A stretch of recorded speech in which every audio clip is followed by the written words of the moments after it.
Olá, sou Ari Protásio, cantor, pianista e palestrante, um apaixonado pela vida, e hoje estou aqui em Aracaju e vou ter o grande prazer de conversar com meu amigo vereador Lucas Aribé. Mas antes, deixa aí o seu like, caso não esteja inscrito aqui no canal, se inscreva e ative o sininho para receber as minhas novas notificações. Estou aqui em Aracaju e estou tendo a honra de ser recebido pelo vereador Lucas Aribé. Obrigado, Lucas, por essa generosidade de me receber aqui em sua casa hoje.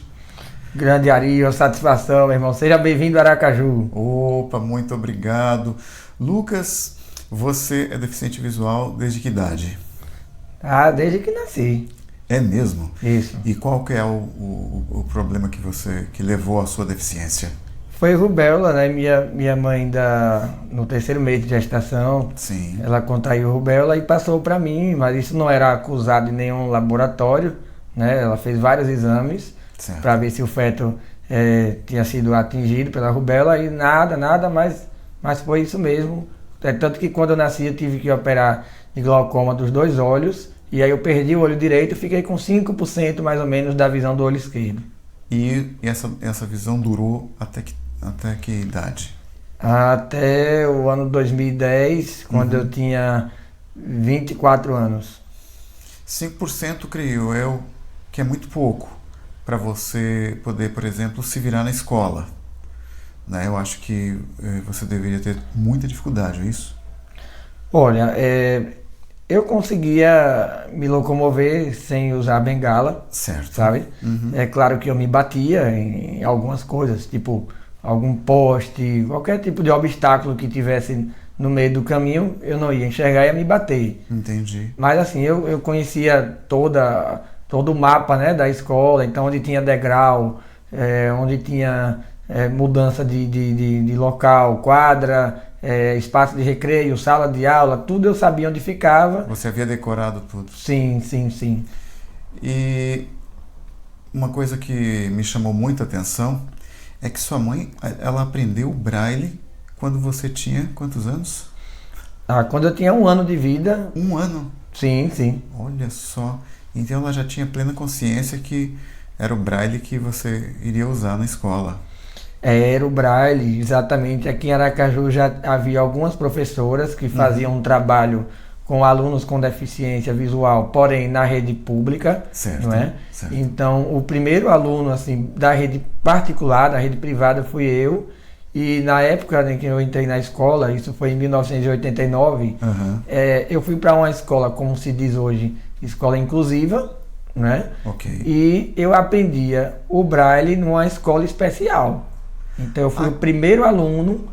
A professora Júlia, né, Júlia Maria Santos Cruz, ela fundou a escola, que depois passou a ser chamada de Instituto Jacques Lisserand, e eu fui o primeiro aluno dela. Na verdade, a gente começou, era num quarto da casa dela, e depois ela ampliou para fazer a escola. E sua mãe, por saber o braille, você achou que foi importante? Ela te ajudava? Como que era a participação dela nessa sua época de alfabetização? O que isso representou para você na época? Você tem a lembrança disso? Sim. Minha mãe, ela transcrevia todo o material para o braille, né? Poxa. Ela tinha muita criatividade, assim, por exemplo, ela lidava com recursos de baixa tecnologia, então você tem aí cartolina, cola quente, lantejoula, antena de TV, né? Tudo que vinha na cabeça, massa de modelar, ela ia com a criatividade dela, cordão, para eu ir aprendendo as coisas, né? Então, para eu ir tendo noção de figura geométrica, conjuntos, todos os assuntos. Isso foi também até o ensino médio, quando eu fui aprender física, química, biologia, aquelas coisas todas. Ela, né? criava todo um ambiente para que você pudesse estar integrado a esse aprendizado, não é? que se fazia necessário. Que interessante. Lucas, você fez faculdade de jornalismo. Isso, eu fiz jornalismo, em seguida fiz uma especialização em comunicação e novas tecnologias. Okay. E também fiz o curso técnico em radialismo. Aliás, você teve uma reportagem de grande repercussão por todo o Brasil. Eu queria que você falasse um pouquinho sobre ela. Olha, isso foi uma passagem muito interessante na minha vida, porque primeiro eu comecei no rádio aqui em Sergipe no ano de 2007. Certo. Né? Então eu fui o primeiro comentarista esportivo a atuar no rádio. E aí em 2009, o primeiro jogo que eu fiz ao vivo, com comentários ao vivo ali com a máquina Perkins, eu levei a máquina Perkins para o estádio e tudo. E você ia anotando as suas sensações, é isso? Eu ia anotando as escalações dos times, quem levou o cartão amarelo, os lances de perigo, quando aconteceu, em qual minuto do jogo. O que eu achava de mais importante para fundamentar os comentários, né? Você criava uma planilha em tempo real mesmo? Sim, e ali fazendo no braille com a minha maquininha. Então isso foi fruto de matéria na TV no ano de 2010. Eu saí em rede nacional e aí eles me colocaram, como a gente diz aqui no Nordeste, né, numa cocó, num desafio daqueles, né? Certo. Ó, você já conhece tudo do esporte do futebol profissional. Você vai para um jogo de futebol amador lá no interior aqui de Sergipe, na cidade chamada Itabaiana, né?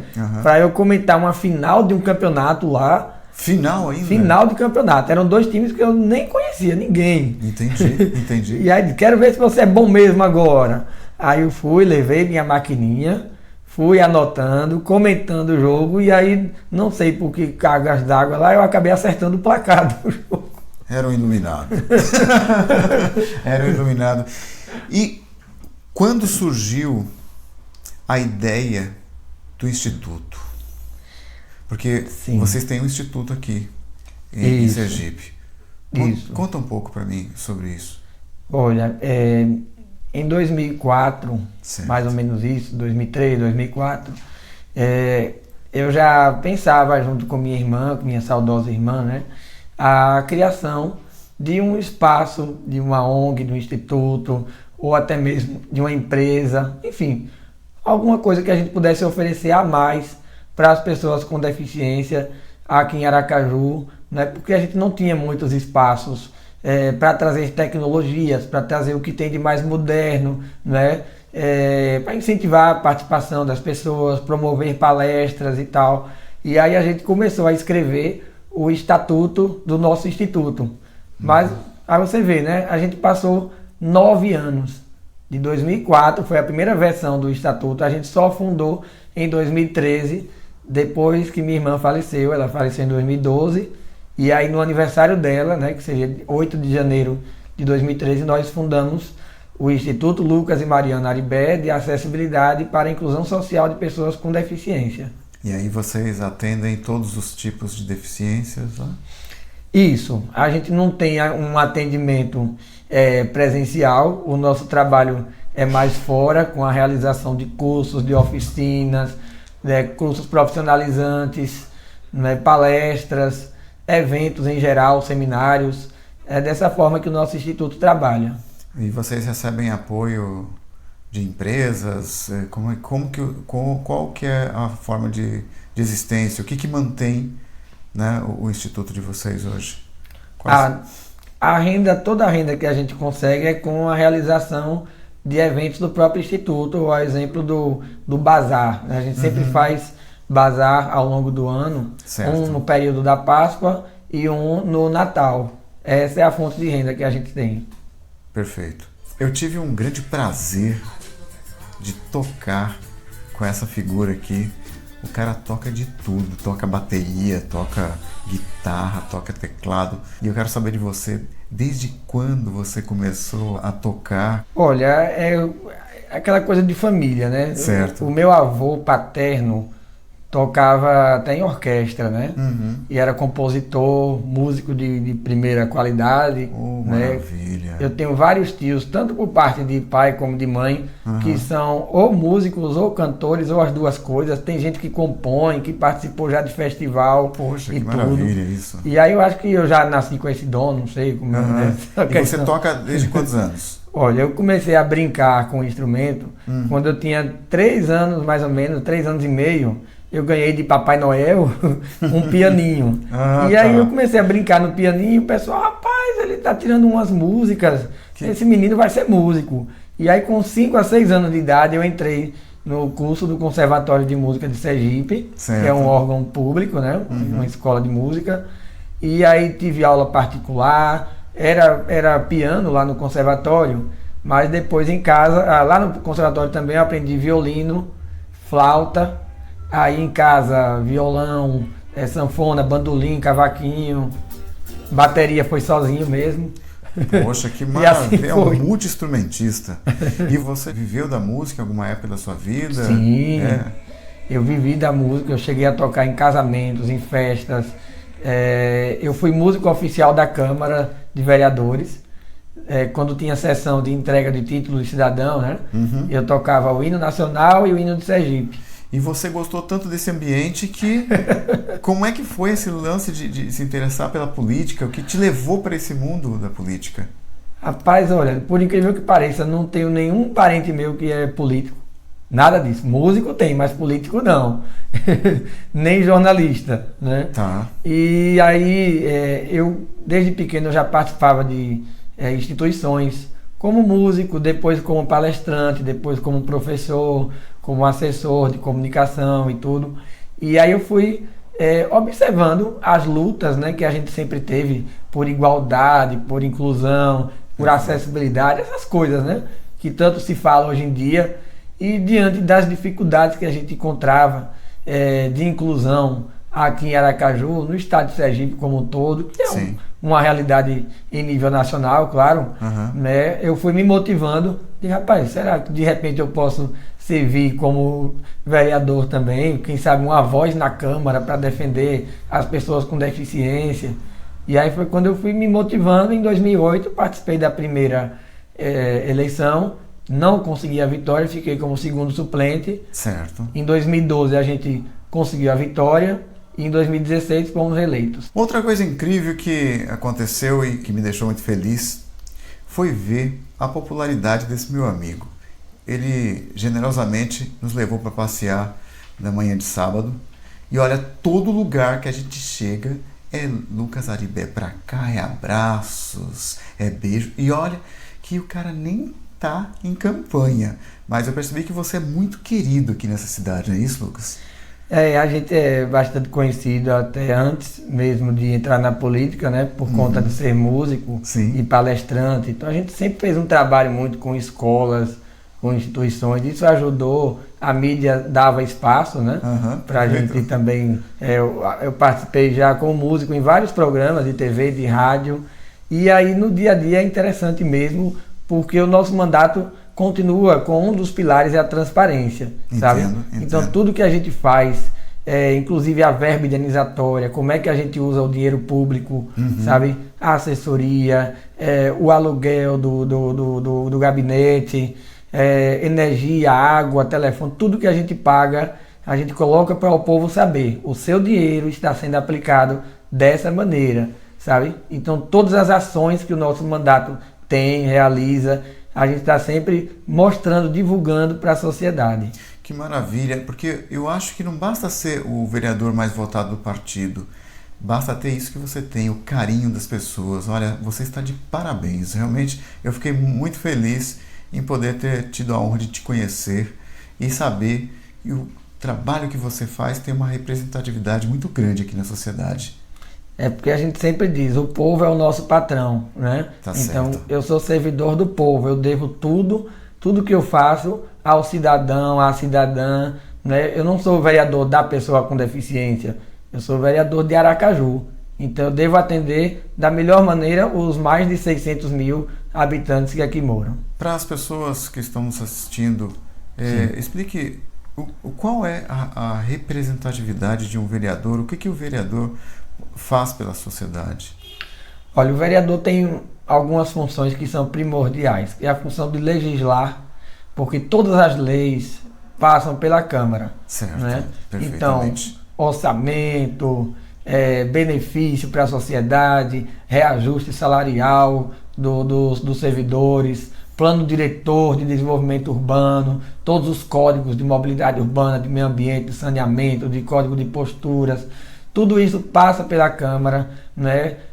Os próprios vereadores podem fazer leis específicas também, trazendo novos benefícios para a sociedade. Nós não só trabalhamos na Câmara, nós temos um trabalho muitas vezes até mais significativo fora dela, buscando resolver os problemas da cidade, conversando com secretários, com prefeitos, com outras autoridades também, governador, deputados, né? Perfeito. Sempre visando o melhor para o nosso público. No meu caso, são todos os cidadãos aracajuanos, né? Entendi. E você, por ser deficiente, você enfrentou muitas barreiras, porque só para você entender, ele foi, nessa última eleição, o vereador mais votado do partido. Isso é uma conquista. E você, como deficiente, você teve aí dificuldades, enfrenta a resistência, o preconceito. Como é que isso acontece hoje no teu mandato? Olha, na primeira eleição que eu disputei em 2008, quase que meu nome seria cortado nas convenções, né? Só não foi porque alguém chegou e disse: olha, mantenha o nome de Lucas porque ele tem potencial para ganhar, ele é muito conhecido. Ah, mas ele não enxerga. Mas ele é... Como é isso? Ele não enxerga, tal. O que é que um cego vai fazer lá? Ele é músico, ele é muito conhecido, ele é um lutador e tal, ele pode ser vereador sim. Então, se não fosse essa pessoa que salvou minha pátria, digamos assim, né? Eu não poderia disputar em 2008. Foi tanto que a votação foi boa. Na época foram 2.324 votos para Aracaju, segundo suplente. Foi uma coisa espantosa. E aí você, né? Em 2012, resolveu... Aí em 2012 a gente foi com uma campanha mais organizada, profissional, com experiência, né? E aí a gente teve 4.311 votos. E na última eleição foram 4.812. Mas assim, durante o mandato eu já passei por alguns momentos de preconceito. Teve colega que brincou comigo, sabe, fingindo lá. Ah, eu quero falar, eu dou espaço para a pessoa falar, ele fica fingindo que não ouviu. Mas foram coisas bem raras, sabe?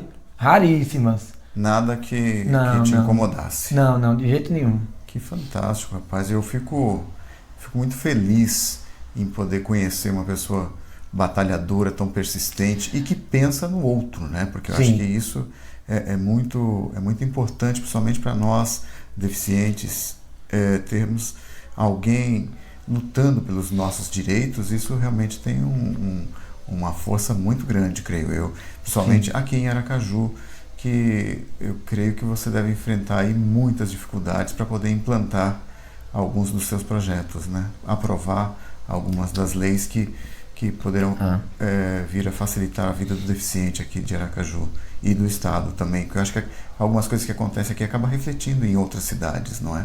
Sim, não tenha dúvida. Às vezes a gente tem que usar um pouco de malícia, né, de experiência para conseguir aprovar projetos, porque se a gente for discutir, por exemplo, o intérprete de Libras ser um cargo efetivo, que ainda não é em Aracaju. Entendi. A gente precisa mostrar o porquê disso e tal. E quando eu vou discutir, geralmente a maioria encontra obstáculos para rejeitar o projeto.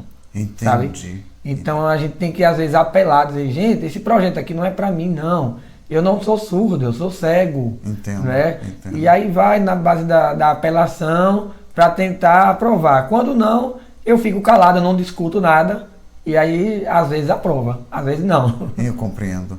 Olha, é sempre muito interessante conhecer pessoas batalhadoras assim como você, e tenho certeza que você tem uma mensagem para aquela pessoa que hoje está desanimada, está triste, né? Eu queria que você deixasse aí uma mensagem para essas pessoas.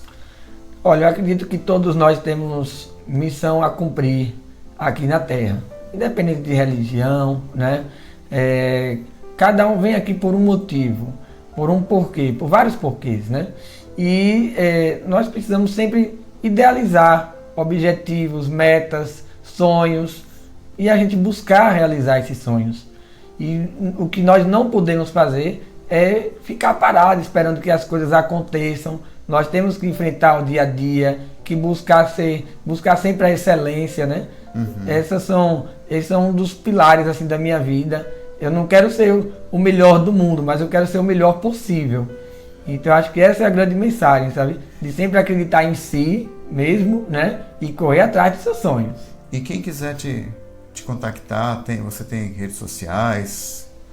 Sim, nós temos um Facebook, Qual né, é? que é o vereador Lucas Aribé, que é a nossa fanpage. Certo. Nós temos o canal também aqui no YouTube, que é o Lucas Aribé. Temos o Instagram, @LucasAribé. E temos o Twitter. Ah, que maravilha. Lucas, muito obrigado. Um abraço Obrigado, aqui, amigo. rapaz. Maravilha te conhecer. Satisfação imensa. Maravilha. Acredite, você pode. Que tal ser feliz?